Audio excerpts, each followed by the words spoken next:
Welcome back to some new r/malicious compliance stories, where people comply to the letter, but not the spirit of a request. I hope you had a great day. Thanks for all the likes and comments on the last video. And now let's start with the first story. It's called Law Compliance. This is a story from my first job as a paperboy at 13. Even at a young age, I was always a bit of a nightmare to manage. As soon as there was any show of any unfair treatment, I have always made it my mission to know all the regulations and work only within them. If an employer shows no flexibility to me, they aren't getting any back from me. It was a great first job. My round started just around the corner from my house and a small loop left. My last delivery 3 doors down from my home. There were usually no complaints about the time I used to show up. All the papers were delivered by 7:45, even on the busiest day.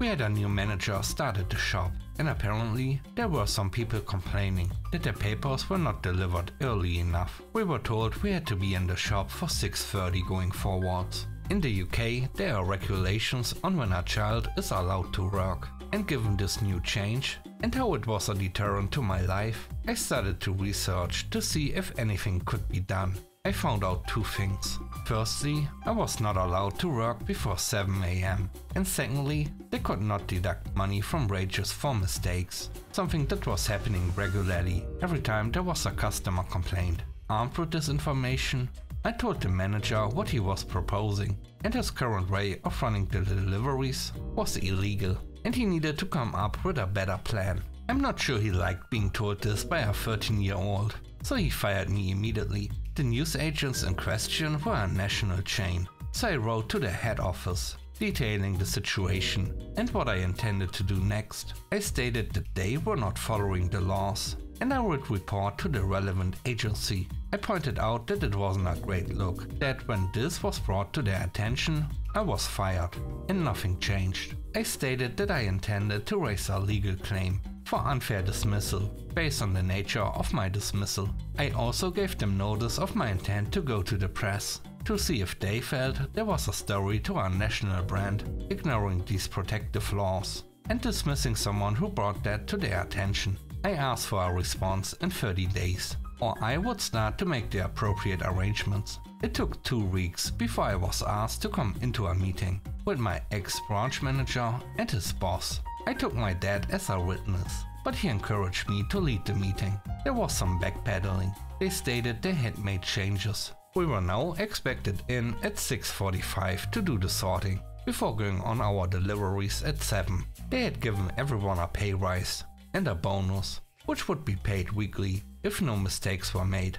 They offered me my job back. I refused. I told them while the pay situation seemed fair, they were still asking people to come in before 7 AM, and this was against the law. I stated if they didn't want me to take this further, they needed us to be there at 7 AM, and they could get our bags ready for delivery, or we could be there at 7 and be out for delivery at 7:15. The choice was theirs, but their interpretation of the law was wrong, and I wouldn't back down on my actions unless changes were made. They agreed to my points, and then, as part of my job being re-offered, there was a confidentiality clause. I stated I was not comfortable with this, and if this was to buy my silence from approaching the press, there would be a cost attached to it. In the end, I got my job back, a 20% raise for everyone working the same job, and a weekly bonus on top, a strict 7 AM start time, and to top it all, £500 to sign the confidentiality clause. The next story is called Take All Your Stuff. This was a couple months ago, back in May. I had been living in an apartment with 3 other roommates, so 4 of us total, for about 8 months. We are all women in our 20s. I barely interacted with my other roommates at all. Just between our jobs and classes, we never saw each other.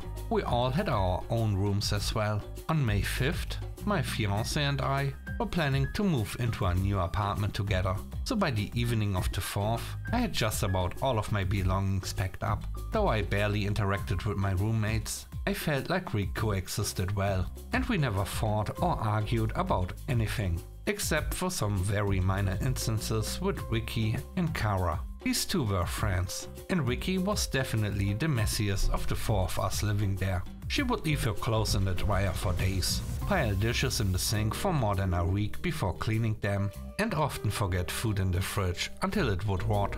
Maybe 5 times throughout my time living there, I would get a text in our group chat from Kara, saying something like, "I talked to the others, and they said the dishes in the sink aren't theirs, so please clean them." This was annoying, but it happened infrequently enough, it wasn't awful, and I figured Vicky lied to Kara about messes, since it was just easier to throw me under the bus, rather than own up to it herself. On the evening of May 4, so the night before I was planning to move out, Kara sent a very long and scathing text to our group chat. She went on and on about how she is tired of my messes, hates all my stuff thrown about the apartment, and also personally attacked me, calling me disgusting and inconsiderate. Since I was leaving literally the next day, I didn't see any reason to start a fight, so I just said it was her lucky day, and I was actually moving out the next morning. She replied, "Whatever you say, just take all your stuff and leave." As I had mentioned earlier, I had packed most of my belongings already, but technically not everything. The four of us all moved into the apartment at about the same date, but I moved in a few days earlier than the others. This means I had bought a lot of the communal items myself. I was planning to leave these out of kindness, despite them being worth around $400. However, once I got that text from Kara, I decided I would in fact take all of my stuff and leave. These communal items included all trash cans in the whole apartment, the Wi-Fi router, and a large metal shelving rack. The shelving rack was likely the most devastating loss for them, since they had tons of stuff. The kitchen had 10 cupboards and 8 drawers, of which I used 2 cupboards and 1 drawer to store my items. The cupboards I used were also the ones above the microwave and the fridge, since I am the tallest and wanted to be considerate. All the rest of the cupboards,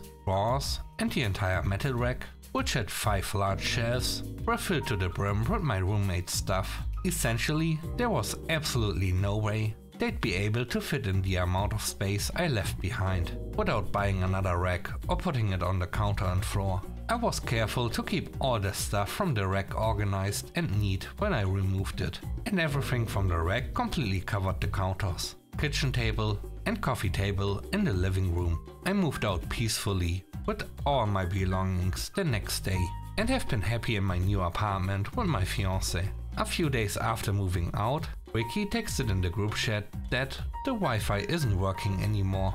I wonder why, and at that point I left the chat. I've wondered how long it took Kara to realize that it actually was never me that was making messes in the apartment, but I guess I'll never know.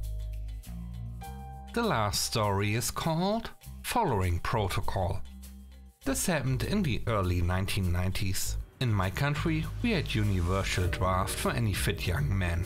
I was stationed in a camp up north. Boredom reigned supreme. The camp had 2 gates. The main gate to the south, at the end of a dead-end street, a few hundred meters from the main road, and a rear gate to the north. The officers' mess and the bachelor officers' quarters was just outside that gate. To go from the rear gate to the main gate outside the camp, one would have to go out to the main road, move south some 100 meters, and then up that dead-end street. The instructions for guard duty at the gates was really simple. If you personally know the person and know that the person in question is actively serving, if the person can show military ID, or if someone in the first 2 categories can vouch for them, you can let them in. Else they have to get in touch with the guard commander, usually located in the guardhouse just outside the main gate. No ID required to leave, since the regular mess hall served something borderline eatable at the good days. Most officers would eat in the officers' mess.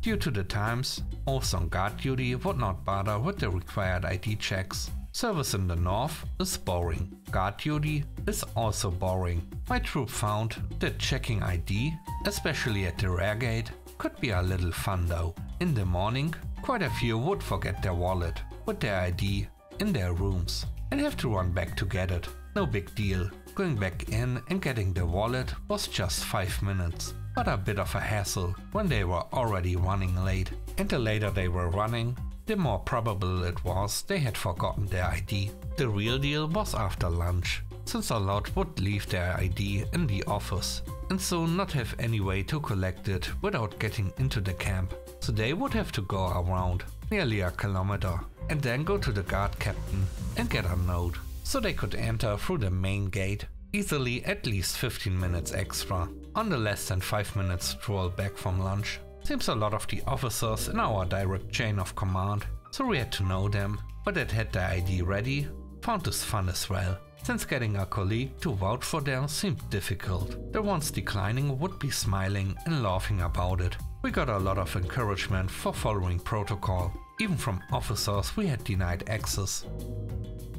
Thanks for watching the video to the end. I hope you enjoyed it. If you did, please don't forget to leave a like, comment and subscribe. And if you have time, watch another one of my videos. Also, if you want to support me further, check out the channel membership or Patreon. And now I hope you have a great day. See you soon. Bye bye.